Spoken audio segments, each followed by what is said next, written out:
24 aprile, Sant'Isidoro di Siviglia, è il 94esimo giorno dall'inizio dell'anno e ne mancano 271 al termine.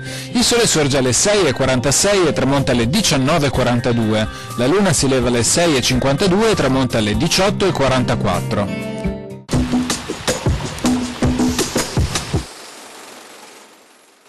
Alla bella età di 80 anni muore il doge Tommaso Mocenigo. Rimane celebre il suo testamento spirituale nel quale descrive nel dettaglio le floride condizioni della Repubblica, il numero delle sue navi, l'enorme movimento di denaro e di commerci che la Serenissima aveva e sconsigliava esplicitamente la nomina a suo successore di Francesco Foscari, considerandolo uomo fatuo e ambizioso e capace soltanto di pensare alla guerra.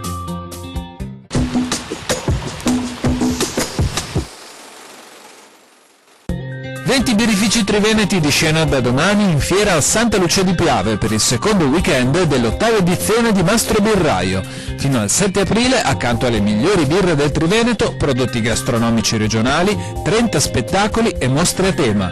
Info www.fierabirra.it.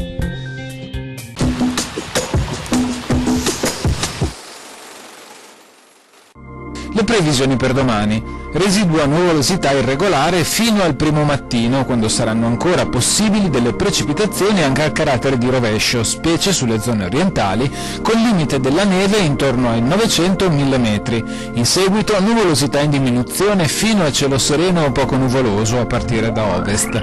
Temperature in prevalente diminuzione, salvo rialzo delle massime in montagna.